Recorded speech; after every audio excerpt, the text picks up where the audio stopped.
sœurs et amis, nos abonnés, que Dieu vous bénisse. C'est avec beaucoup de plaisir pour vous partager la parole aujourd'hui, comme d'habitude. Voilà. Et la semaine dernière, nous avons parlé d'un thème très simple, qui n'était pas compliqué. C'était l'importance que le corps, l'âme et l'esprit soient bien équilibrés. On a beaucoup travaillé là-dessus. Et la semaine dernière, c'était tout à fait normal de bien nourrir le corps, l'âme et l'esprit. Comme on a expliqué, c'est dans certains cas, on nourrit le corps, mais on oublie l'âme. Ou plutôt des gens qui prient beaucoup et qui sont dans le jeûne, dans l'intercession, qui mènent même une vie de jeûne. Et ils oublient le corps. Le corps aussi doit être bien nourri. Alors, on a beaucoup parlé la semaine dernière, mais aujourd'hui, nous allons voir ensemble, dans le temps que nous avons avec vous, une vie spirituelle équilibrée.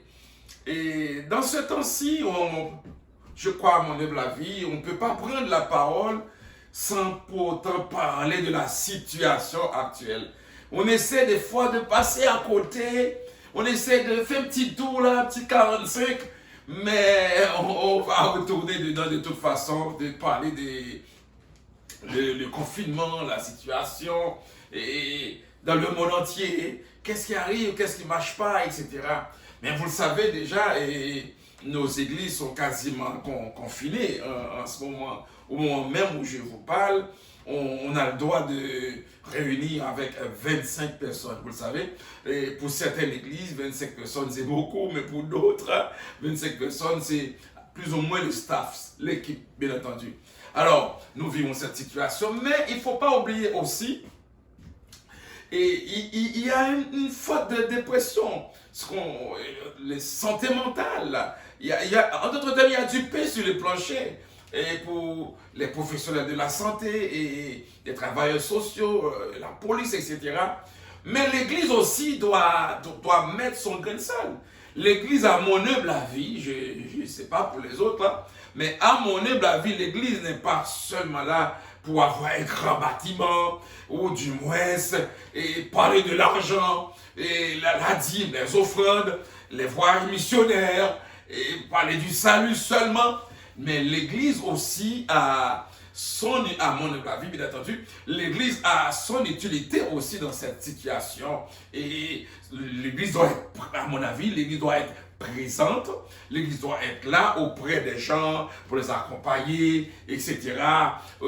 Des jeunes, des aînés, etc. L'Église doit prendre sa position.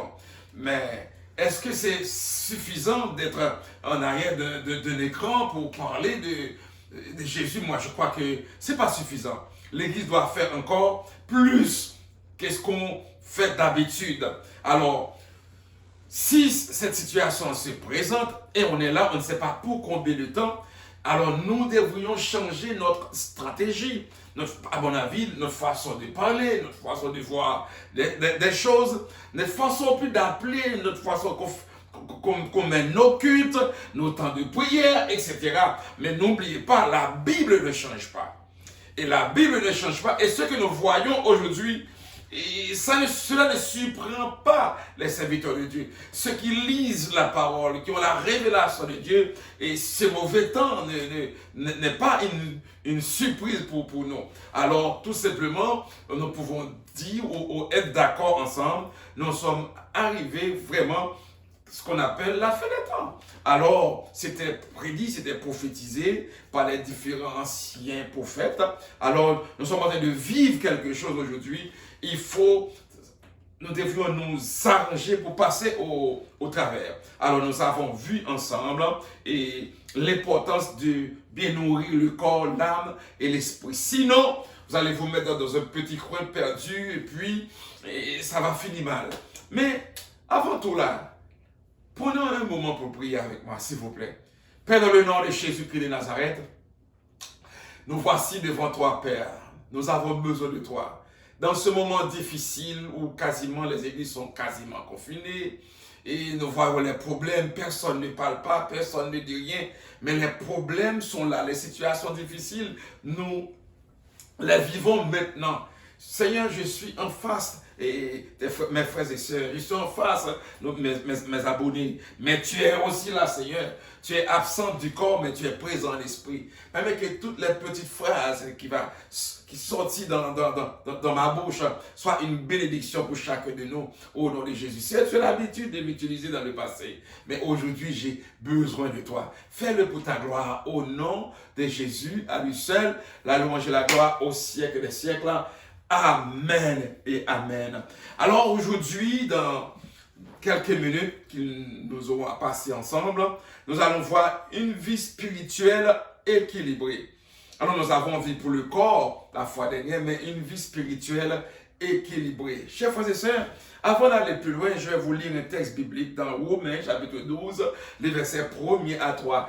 Et la parole dit ceci: je vous exhorte donc, frères, par les compassions de Dieu, à offrir vos corps comme un sacrifice vivant, saint, agréable à Dieu, ce qui sera de votre part un culte raisonnable. Ne vous conformez pas au siècle présent, mais soyez transformés par le renouvellement de l'intelligence, afin que vous discerniez quelle est la volonté de Dieu, ce qui est bon, agréable et parfait. Le verset 3 maintenant. Par la grâce qui m'a été donnée, je dis à chacun de vous de n'avoir pas de lui-même une trop haute opinion, mais de revêtir des sentiments modestes selon la mesure de foi que Dieu a de partir à chacun. Que Dieu vous bénisse et que Dieu bénisse aussi sa parole. Je retourne encore dans le thème d'aujourd'hui, c'est une vie spirituelle équilibrée. Chers frères et sœurs, et vous avez constaté depuis le mois de mars dans le confinement, moi-même et comme plusieurs intervenants, plusieurs prédicateurs dans tous les réseaux sociaux, etc., vous avez constaté qu'il y a beaucoup de prédications qui parlent de réconfort, qui parlent de l'amour de Dieu, qui parlent de la fin des temps, etc. Et je crois que je ne suis pas seul. Parce que quand on a faim, qu'est-ce qu'on fait? On rentre dans un restaurant. Quand on veut s'habiller maintenant, on rentre là dans un endroit où ils vendent des vêtements. Maintenant, le mouvement actuel, maintenant la situation dans laquelle on est aujourd'hui, c'est qu'on a, sur notre chemin, on rencontre des gens découragés. On rencontre des gens déboussolés. Quand vous pensez, mes frères et sœurs, mes amis, une maman, une personne âgée, qui doit confiner à sa maison, à la retraite, qui ne peut pas sortir dehors, il passe 1 mois, il passe 2 mois, il passe 3 mois, il doit sortir seulement pour faire une petite commission. C'est pas facile à vivre. Il ne peut pas aller au parc, il ne peut pas visiter ses enfants. Ses petits-enfants ne peuvent pas le visiter. Et écoutez-moi là, dites-moi pas qu'il n'y a pas un effet secondaire là-dessus. Il y a quelque chose. Alors c'est la raison pour laquelle s'il y a une parole de réconfort qu'on doit donner, ou une étude qu'on doit donner, ou plutôt une prédication qu'on doit donner, on n'a pas le choix d'encourager les autres. Et comme mes enfants me disent toujours, papa, vous êtes toujours là pour encourager les autres, vous êtes toujours là pour courir chez les autres, d'amener de quoi manger quand ils ont un problème, et puis vous êtes toujours là. Mais et toi, papa, qui prendra soin de toi? Alors je dis, Seigneur, prends soin de moi. Et c'est la raison pour laquelle, si je suis devant vous aujourd'hui, c'est parce que certainement, notre Seigneur prend soin de nous. Ce n'est pas parce qu'on n'a pas de problème, non. On est sur la terre, on est ici, dans le pays. On vit, on a des factures. Et la porte est fermée, à la maison, tout ça. Les factures n'arrêtent pas. Et en plus, une église qui se trouve maintenant dans le temps des projets, pendant qu'il y a la pandémie, c'est encore plus difficile comme nous. Alors, mais quand bien même, on peut dire haut et fort, et Dieu fait grâce. Si je suis devant vous, c'est parce que Dieu fait grâce. Alors, si Dieu me fait grâce, il peut aussi te faire grâce.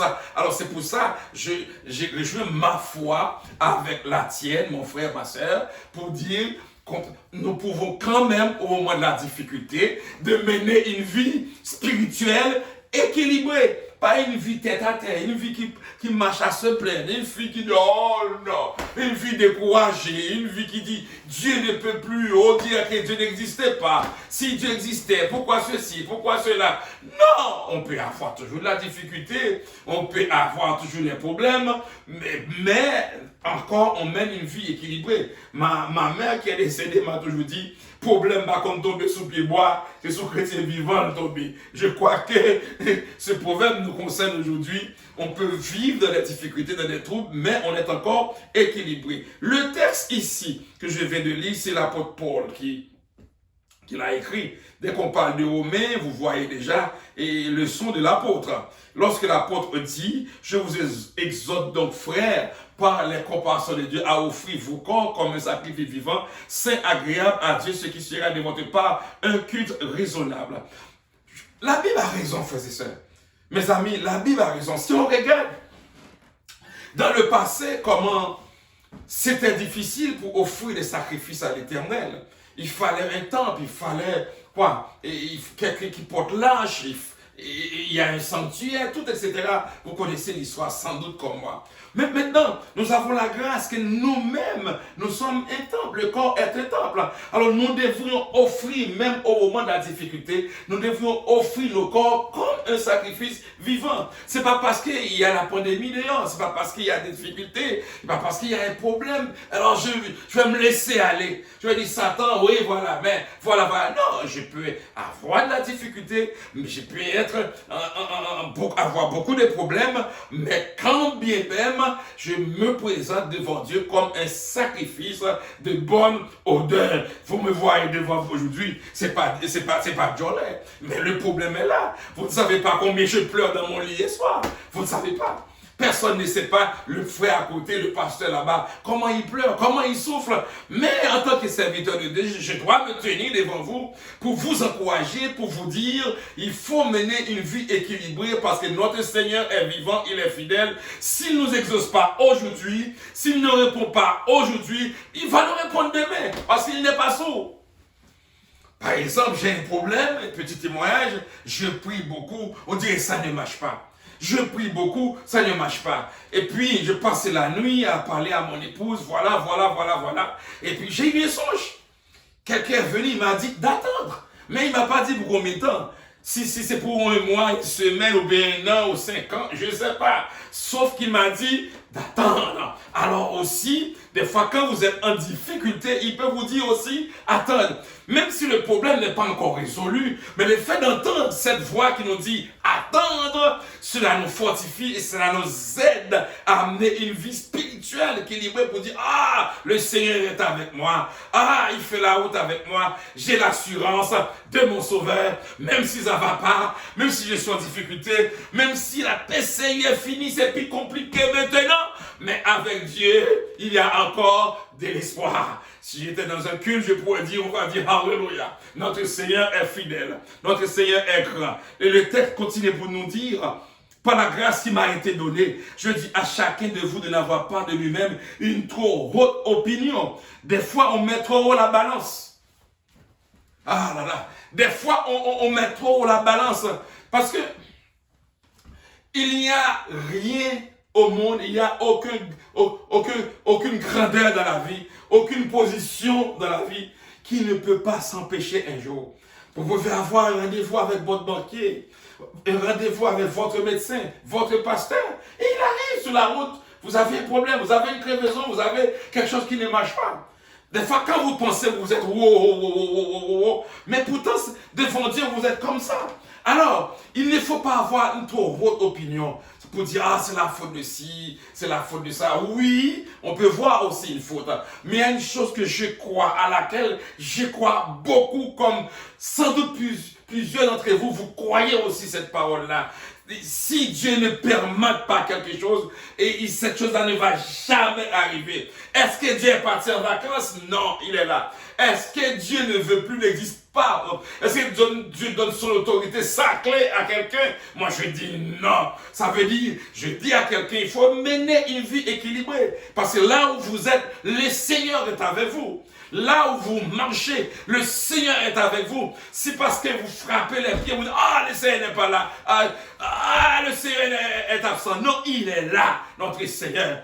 Il dit tout simplement, il ne faut pas mettre la barre trop haute, s'il vous plaît, mais de revêtir des sentiments modestes, des sentiments modestes.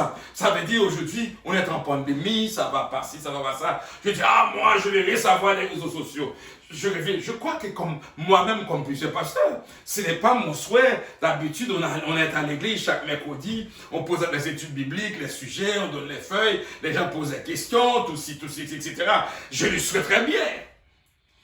Mais si on ne peut pas être à l'église, ou du moins si on ne peut pas réunir les gens comme il faut, comme d'habitude, est-ce que je dois baisser les armes? Non. Je dois baisser les bras? Non. Au contraire, c'est de reventir des sentiments, d'une autre pensée, voir les choses d'une autre manière. Et c'est pour cela, moi, je n'ai pas de moyens pour le faire, mais je dois encourager mes collègues pasteurs aujourd'hui à investir dans la nouvelle technologie.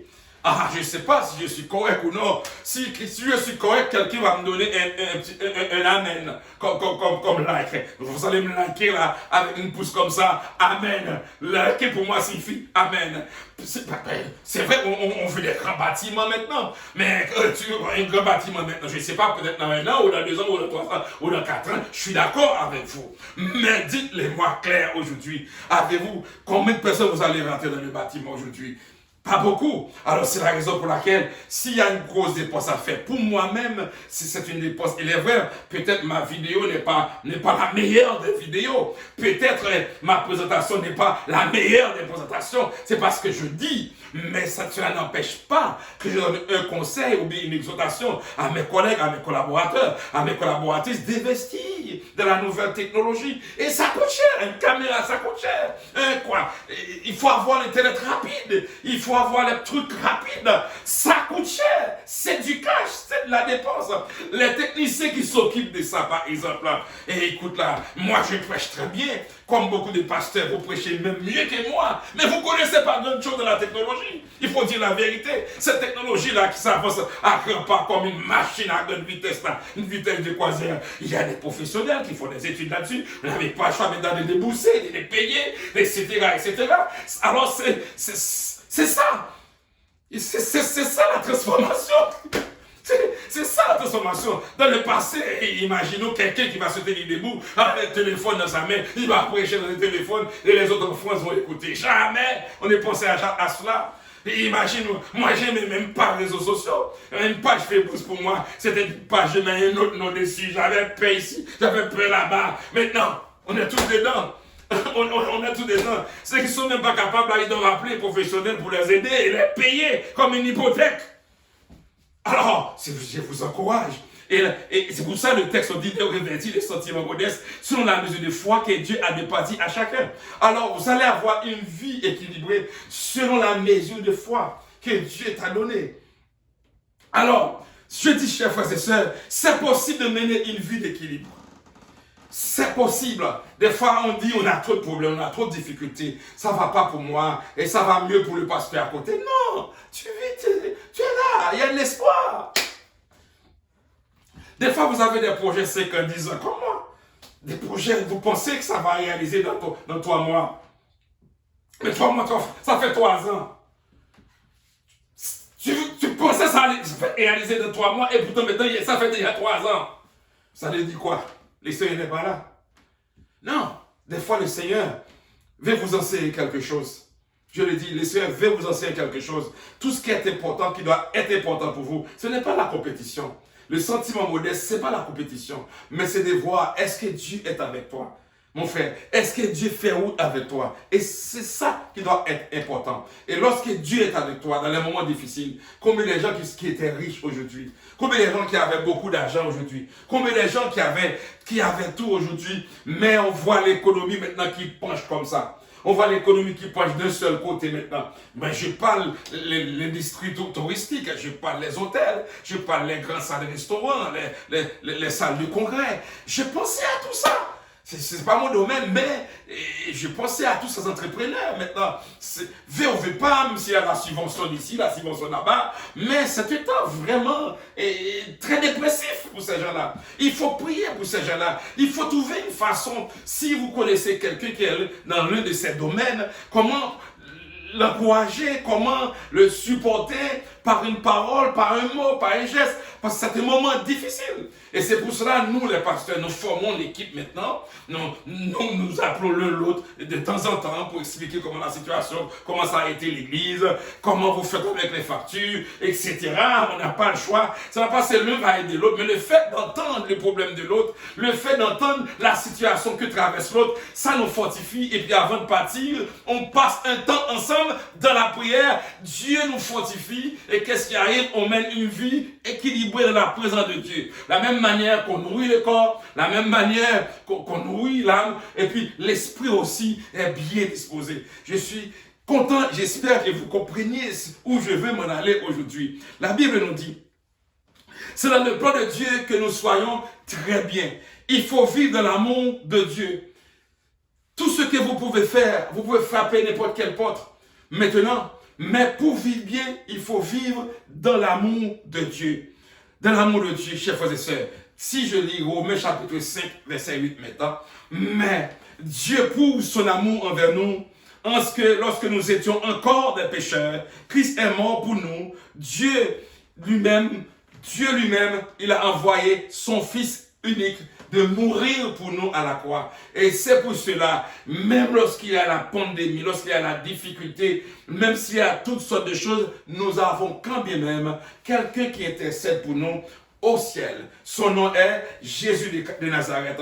Vivre, chers frères et sœurs, équilibré, c'est tout d'abord avoir une relation avec Dieu. Vivre une vie rapprocher de Dieu, avoir une relation. Ce n'est pas une vie qu'on a une haute opinion. Tu penses que tu peux le faire tout seul. Combien de fois nous arrivons dans une situation, nous pensons nous pouvons le faire tout seul.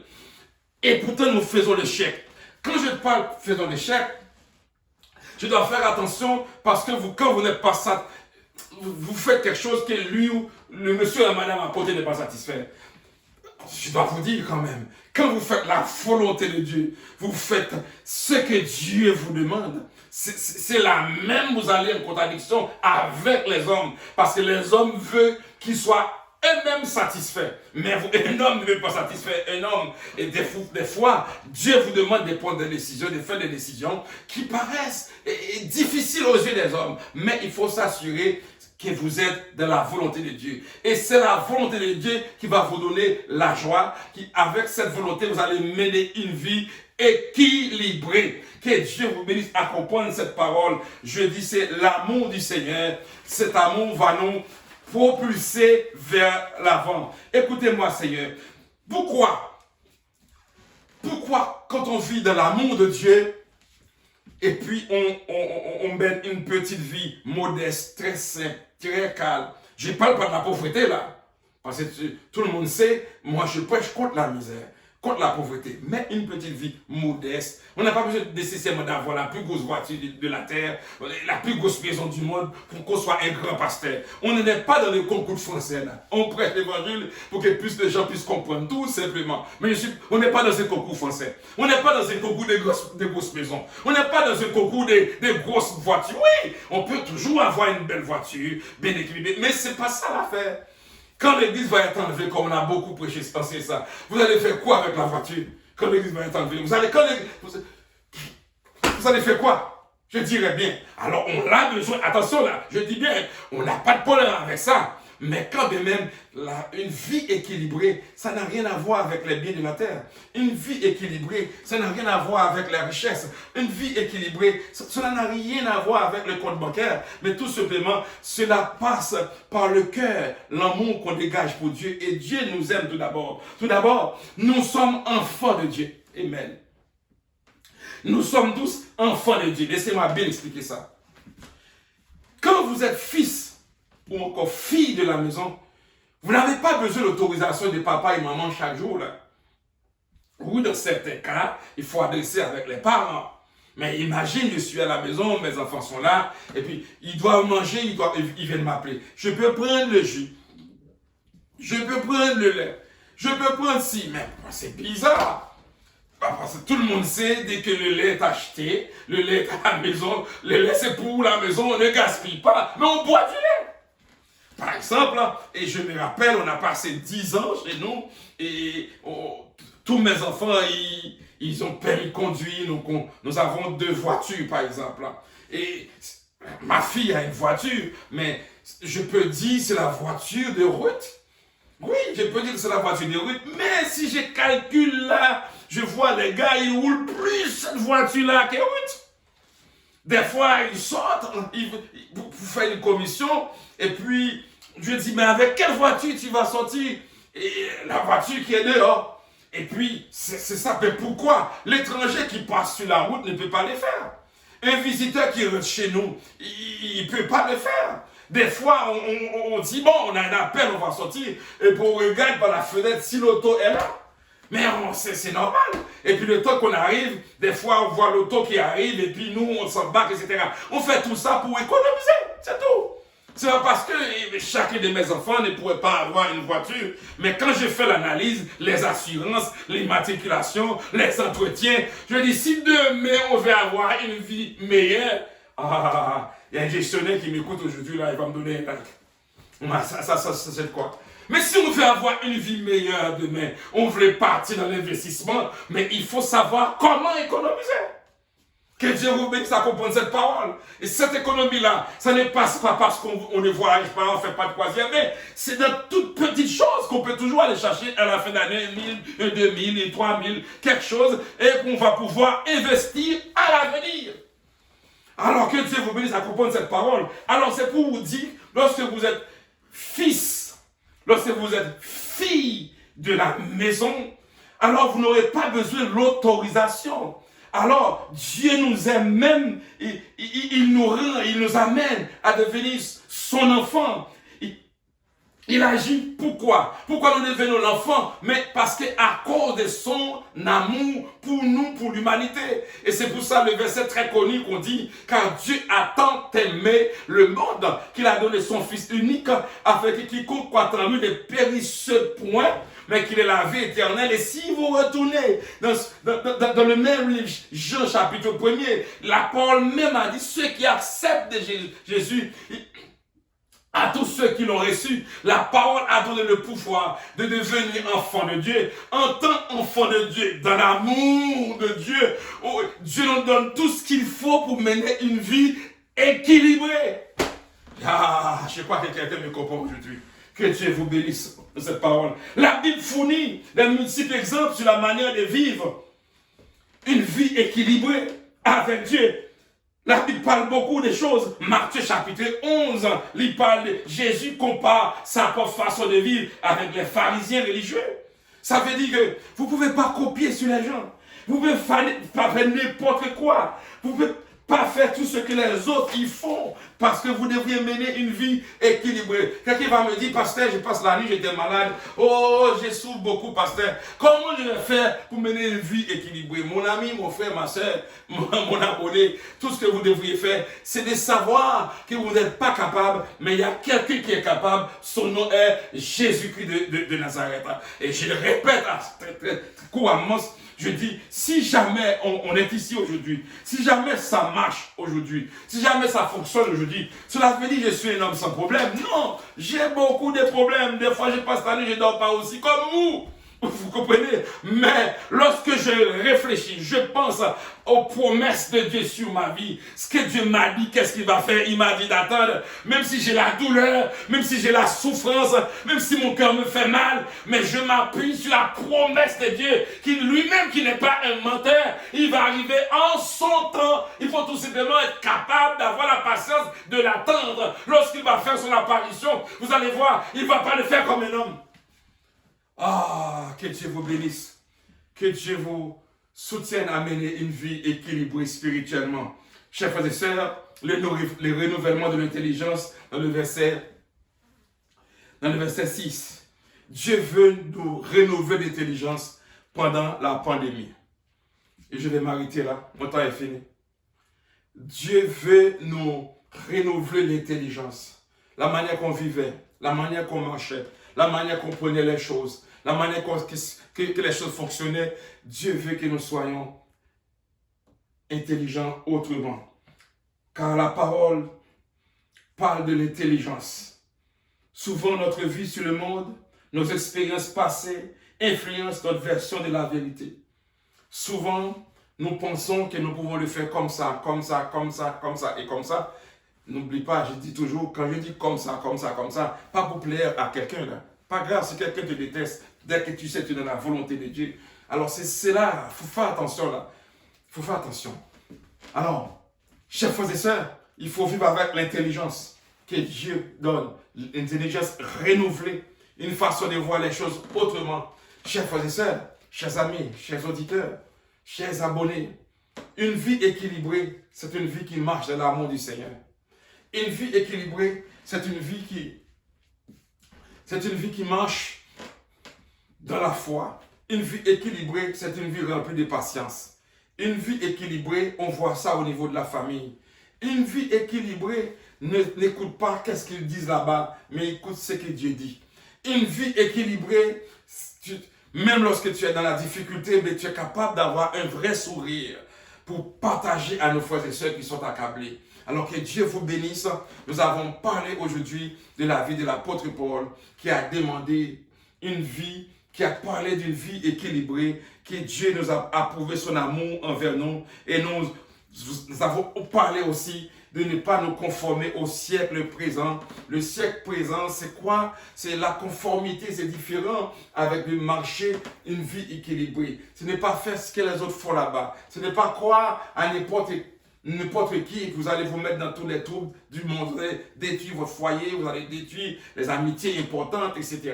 Que Dieu vous bénisse aujourd'hui, que Dieu vous fortifie aujourd'hui. Si vous aimez, si vous avez trouvé un mot d'encouragement, peut-être j'ai parlé au-delà d'une trentaine de minutes, mais si vous avez trouvé, dans mes trentaines de minutes, vous avez trouvé une phrase d'encouragement, donnez un like s'il vous plaît. Donnez un petit mot, que ce soit sur YouTube, que ce soit sur Facebook, et cela va pouvoir encourager quelqu'un d'autre. Et surtout, de partager quelqu'un d'autre qui est dans des difficultés, un autre qui se plie dans un petit coin, un autre qui pense qu'à cause de la pandémie, tout est fini, qu'il n'y a plus d'espoir.